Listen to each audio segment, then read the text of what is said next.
How long would it take one to walk from one end of Luxembourg to the other, and will it be longer than this episode?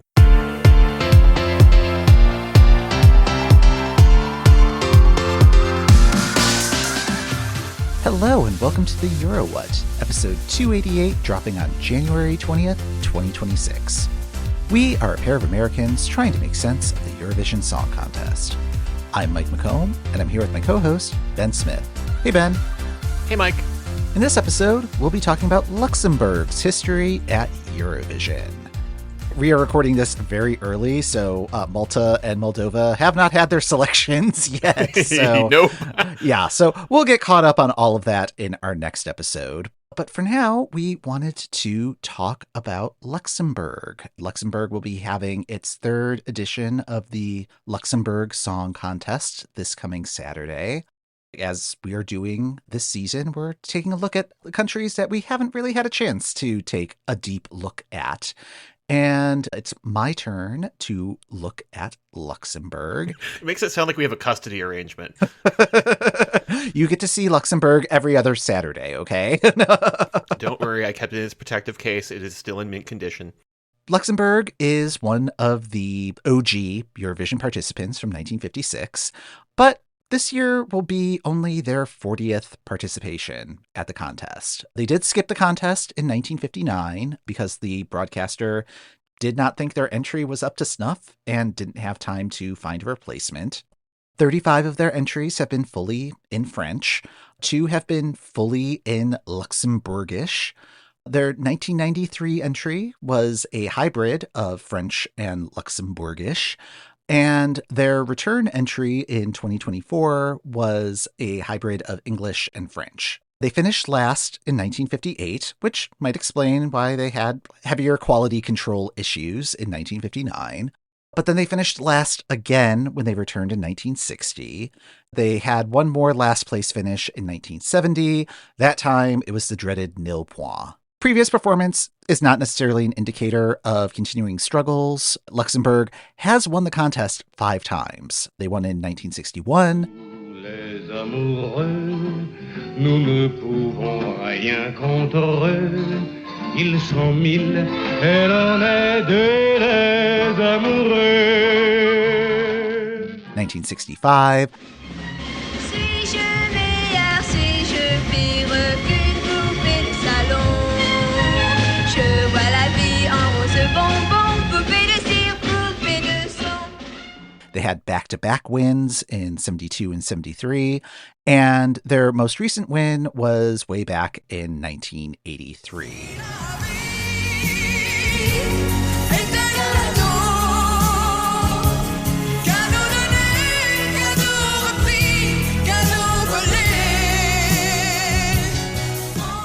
Luxembourg has also had a couple of third-place finishes, but for the most part, at least in its initial tenure, songs would usually rank mid-table or higher. When they started using the 12-point system that we have today, Luxembourg had 8 top 10 entries. So a pretty decent track record.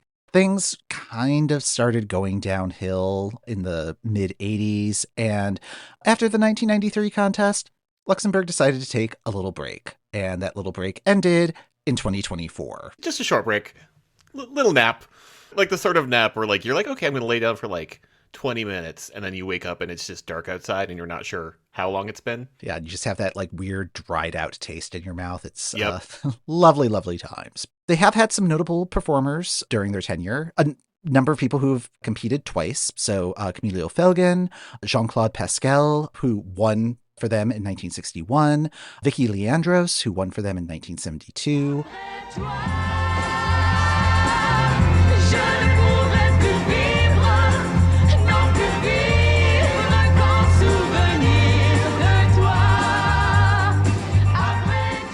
Names that are notable outside of Eurovision: Lara Fabian, who was the other Canadian in 1988's contest, and then Plastic Bertrand, more known for C'est plein pour moi. They represented Luxembourg in 1987. They also were at the start of Luxembourg's decline on the scoreboard. So what I wanted to focus on with Luxembourg in particular is the times that they were hosting the contest, because they did win 5 times. They've had the opportunity to host multiple times. And the defining characteristic is it's kind of bad luck if Luxembourg is hosting the contest. Bad Luxembourg. I don't know. There we go. Yeah. So, just some of the instances here. Like, I feel like these might all kind of deserve either their own individual episodes or like a little bit more detailed analysis that I just wasn't able to do in the short turnaround time that we've had between episodes. But in 1962, the contest was held on a Sunday. That was the last time that the contest was not held on a Saturday. During the show, there were 2 power outages during performances. Unfortunately, 1962 was also the first time that the dreaded nil point popped up at the contest. And it didn't pop up just once. 4 countries scored 0 points at that contest: Belgium, Spain, Austria, and Netherlands. Netherlands being one of the countries that experienced a power outage during their performance. Oh, no. So not a great showing for the Benelux region, unfortunately. In 1966, we actually talked about this quite a bit last season with the language rule being established. In 1973, the language rule was relaxed. They also permitted entries to include a backing instrument track. If a entry decided to use a backing track rather than an orchestra, the performers had to mime instruments on stage. So, like, ABBA famously used a backing track in Waterloo. That's why everybody's performing as a band on that stage. Gina G, when she's performing her song in 1996, that's why the Compact Presario is getting a starring role in the performance.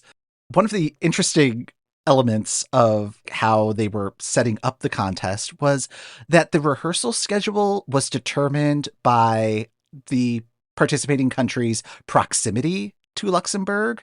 So the 7 or 8 closest countries to Luxembourg would rehearse on day 1, and then the next outer ring would get their rehearsal on day 2, and then the outermost ring would get to rehearse on day 3. It's like, oh, I could not imagine them doing that kind of setup today. No, although, like, I was thinking today and forgot to do the Google Map search to validate it, of just, like, how long would it take one to walk from one end of Luxembourg to the other, and will it be longer than this episode? Probably. I mean, like, Luxembourg's small, but it's not, like, But it's not, like, that small, yeah. 1973, Israel's debut at the contest, and this was also after the Munich Olympics. Security was a major concern at this particular contest. The Israeli delegation, they were sequestered at a hotel outside of rehearsals and performances. It was also really intense for the audience. The audience members were instructed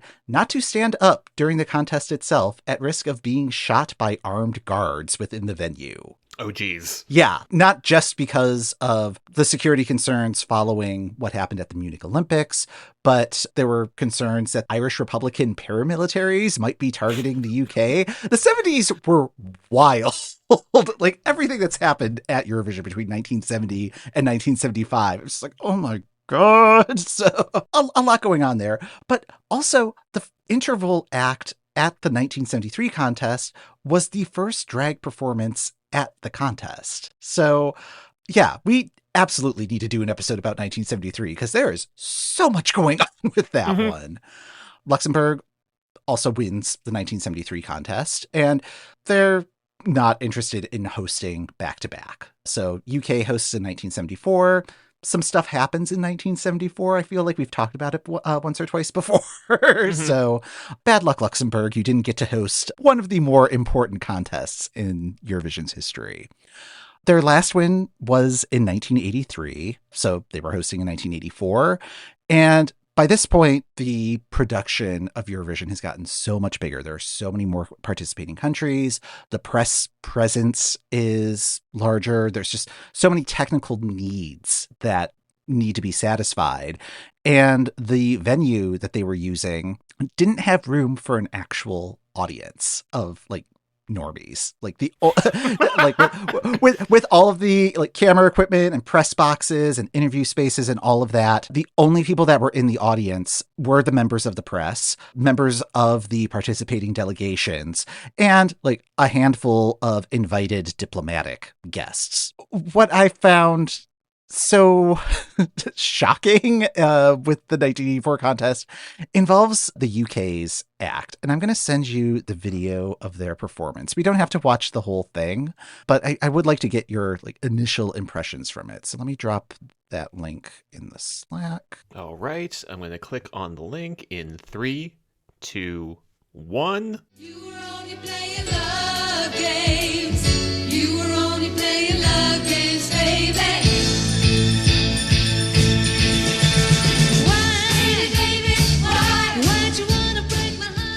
This is just Stars on 45 does the Supremes. Okay, I think we could stop here. So funny that you mentioned that. We'll get back to it. But yes, this was Belle and the Devotions with the song Love Games. A very long 3 minutes. Yeah, no. Yeah, it's just very repetitive. You will remember that the name of the song is called Love Games. Anyway, why don't you describe what you saw in that 45 seconds of performance? Yeah, again, like it's just sort of what if the Supremes, but they're all white British people dressed in neon green. There's like 3 of them. They're doing kind of the girl group choreography. I don't know. This is like we've got like your standard like 80s set of just sort of like big thing in the background, kind of turning it around, facing the audience, strutting. The 2 backing singers kind of doing the pose at the back. Mm-hmm. That's about where we left off. You've got the main singer on stage. She has 2 backing singers. There were also backing singers that were off stage. And this led to some accusations of lip syncing, which is kind of understandable because the 2 backing singers have their back to the audience for a good chunk of at least the first part of the performance. And this is one of the first times that the full complement of backing singers isn't viewable to the audience. That was causing some Sturm und Drang. Mm-hmm. There was also accusations that the song was plagiarizing the Supremes, which I think is kind of rude because, like, no, the Supremes had a little bit more depth to their lyrics. Yeah, but like it definitely feels like you were scraping the bottom of Holland Dozier Holland's barrel. Just please, there's got to be something in the dregs. Yeah, all of this culminated in the first performance at Eurovision to get booed and like, audibly booed in the theater. It's fine. That's hilarious. I found a couple of videos of this performance, and like you only get to hear a little bit of the booing. Like they cut it off like towards the end pretty tightly. And as far as I can tell, like there's not an official Eurovision cut of the video. Like I think they're just like, yeah, we'll just let this one slide. But it may not have necessarily been those issues. There was also apparently some sort of like soccer hooliganism that had happened that may have been caused by some UK soccer fans earlier in the week. And so the booing may have been in response to that. I don't know. I don't get into sports riot mythologizing. So yeah, it's just like a lot of like random first of its kind, but like not necessarily good stuff happening whenever Luxembourg is hosting. I love the coining of bad Luxembourg. Despite all of this, like really kind of bad luck, and it's like, no, this is just what happens with production, and there's only so much that they can control. I mean, Luxembourg had a really impressive track record. I mean, like when they got their win in 1983, they tied with France at 5 wins overall. In 1993, this was the last time that Luxembourg competed at the contest in their first go-round. Ireland wins. Ireland has pulled the back-to-back. That was also Ireland's 5th win. So they've now joined with Luxembourg and France in holding that record. This is also when relegation has been introduced. Luxembourg is below the cut line. They're not invited to participate in the 1994 contest. So probably it wasn't sitting well. And then Ireland wins again. So Ireland has taken the record that Luxembourg's had. They're now up to 6. And yeah, I can kind of understand that Luxembourg might be reading tea leaves or something, just because like this is also like Ireland's third win in a row. And Luxembourgish and English are probably not going to be even in competition. Yeah.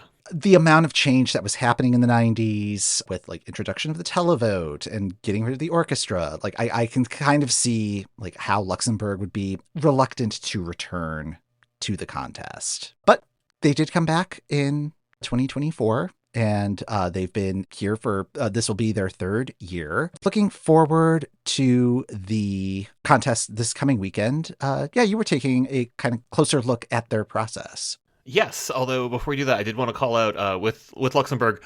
As I was listening to this year's songs, I was also thinking about, okay, what Luxembourg songs have I enjoyed? And since it didn't get called out, I did want to shout out Anne-Marie David's, one of their ones that they won with, Tu te reconnaîtras.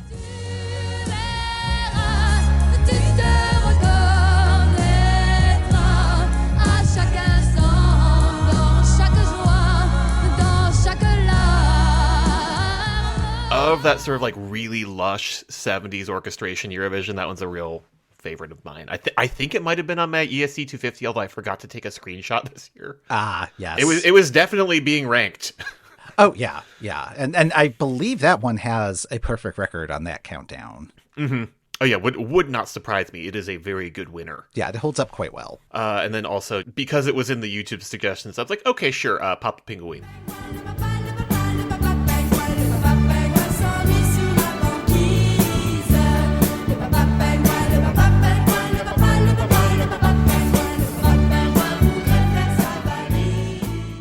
Okay. Hi, Ted.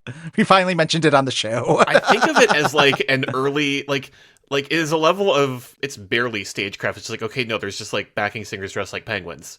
Penguins that did not look happy to be there. Yeah, no, and it's just like a very 80s color scheme. All right, so let's talk about this year's contest. Luxembourg, as you noted, has been, like, since they've come back, they have been doing fairly well. They've had a lot of eyes on them. It feels like they're taking this seriously because in June of last year, they organized a songwriting camp at the Rock Hall, where we will be on Saturday, and had, like, 45 local and international artists / songwriters and producers creating songs for the contest. They did this before they opened up submissions. Like, submissions were open through September. You could come in as a performer without a song, or a song without a performer, or a performer with a song. And depending on which category you were, you had a different deadline of when to get in. At the end of all this, they had 83 songs. In October, they had an international jury, and the international jury was composed of the contest producer of Melfest, the contest producer of Song the Captain, one of the co-writers, I think it was like the French co-writer of last year's winner, and then Elsie Bay, who has written for a bunch of different contests. She participated in MGP 2022 and 2023. And then she's also a co-writer of Theo Evans' Shh. Oh, really? Yeah, yes, that was the surprise. That was the most surprising for me. He's like, you were involved? Like, I wouldn't put my name on that, but okay. Oh, no. Well, no, it's just like she has a very distinct tone, and I did not pick up on it in Shh. I didn't get like any of her fingerprints. Anyways, this panel reviewed those 83 entries, shortened that list to 15 acts who auditioned again, which within those entries, I think you could be submitting up to 3 songs. And then performers, just since this seems important as well, artists needed to be either from Luxembourg, have lived in Luxembourg for the past 3 years, or, and I quote, have a strong link with the Luxembourg cultural scene, which just feels like a little hand-wavy. Just submitted a 500-word essay on what Luxembourg means to them. So they shortened their list to 15 acts who auditioned again, and cut that down to the 8 songs and performers we will be hearing from on Saturday.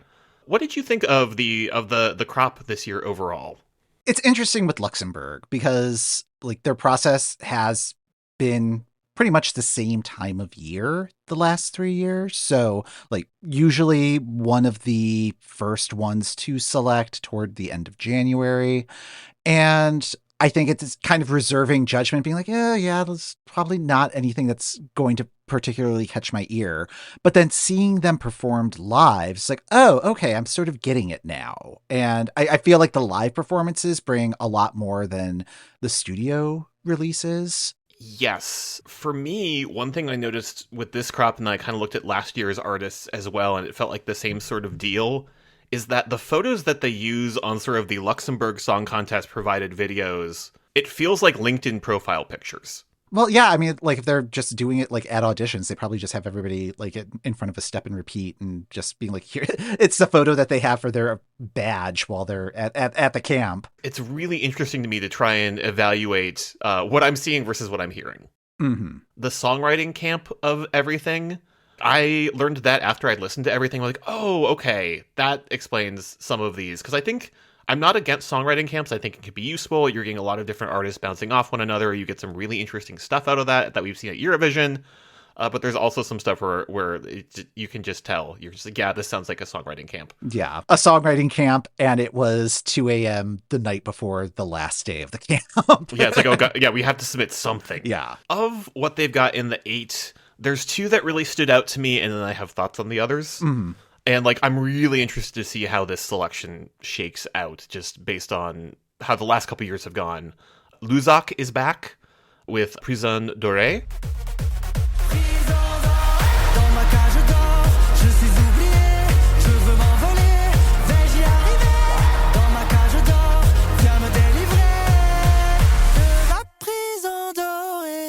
I really liked his entry last year, Je Danse, and I really like his entry this year. I feel like I can hear they are building in some stuff for visuals, just talking about these songs. It's like, it feels like there is at least one dance break built into the song, where I'm really interested to see how they fill up the visuals. That was kind of where I landed with that one as well. I also liked his entry quite a bit last year, and I thought it was last year's entry was performed very well.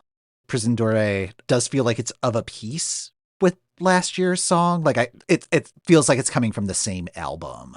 Mm-hmm. But this one's a little bit more melodic, but given all of the like kind of impact moments that are in there, I'm just really curious if that's going to work live or if it's going to be too much like a DJ setup. But this is the one that I am most interested in seeing on Saturday. I feel like I've talked about this with Belgium before, is that I would love to see them send somebody like Stromae, and like this feels in the same vein as what Stromae does. So like, I'm very intrigued by it. I definitely want to see how it does live. And then the other one that jumped out to me that interestingly does not appear to be from the main big songwriting camp, Darius, is Melusina. Mélusine, la pluie tombe sur moi quand tu pleures et quand tu t'enfuis dans nos jardins, tu sais. She did write that with one of the writers for Barbara Pravi's Voila, and yes, it sounds like that. Okay. Once I read that in the bio for the song, I was like, okay, yeah, no, like that makes a lot of sense based on what I've heard. Yeah, this one, I liked it when I heard it, but it was like second on the playlist that I was listening to, and I wasn't able to actually recall it by the end of listening to the playlist. So yeah, like that's where I felt too, is like, I think it's interesting. It's apparently about the legend of the Luxembourg mermaid, which is a whole thing where I'm like, oh, I want to know more about that, but also the song. But I also think about it in the same vein as sort of like Veronica and Raven of, yeah, like there's a big story behind this, but like, will this song stick? The rest of these are just various flavors of songwriting camp derogatory. Yeah. Yeah, I am noticing that my notes are like referencing other acts in comparison, which isn't always fair. Like Eye to Eye, it's like, oh, well, it's very Måneskin type vocal, but doesn't really have a moment in it, like the big moment of the song. Yeah. Bad Decisions, Hush Hush, Pussycat Dolls mixed with Tulu and Ennui. I don't know. I had that one as like, this is the sort of song that plays in like a commercial of razors for her. No, I believe that is Jules' Intuition. But anyway, it's intuition core. Yeah.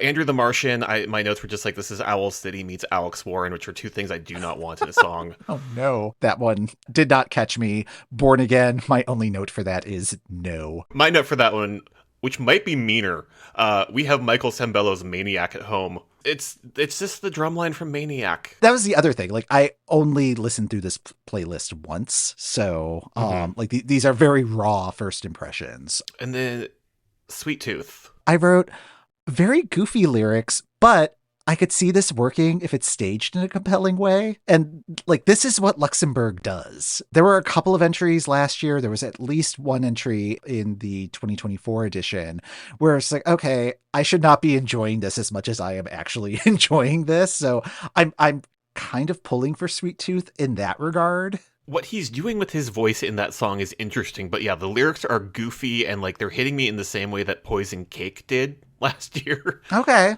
Poison Cake did when it's final. Yeah. Yeah. And like the people who liked it really, really liked it. And I thought that by the time it got to Eurovision, it was not my favorite song, but they staged it well. Mm-hmm. That one I feel like is one to watch. And then Mother Nature, I thought was the best executed of the set, but it felt very mid-table overall, very competently performed. So, I mean, it could do very well in a jury scenario, but I'm not necessarily seeing people voting for it.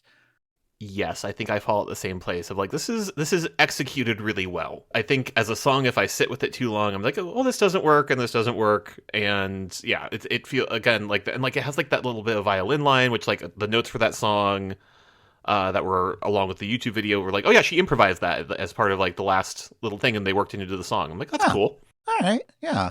So, I mean, demonstrated artistry. Can't complain about that. Nope. Luxembourg, I feel like is a good entry point to like the overall selection season, because the contest takes itself very seriously. Like they are really demonstrating that they are capable of hosting this. And as far as I can tell, they have not had any bad luck in the execution of the previous shows. Yeah, like it's a very well-produced show, and it's a very good business card for, hello, we would like to do this again, and we will do a good job. Well, that's going to do it for this episode of the EuroWhat. Thanks for listening. The EuroWhat podcast is hosted by Mike McComb, that's me, and Ben Smith. That's me. You can find our full archive of episodes on our website at EuroWhat.com. For our free newsletter and more info about the EuroWhat AV Club bonus podcast, check us out at patreon.com/EuroWhat. Next time on the EuroWhat, Bulgaria is back, and we take a look at their history at the contest.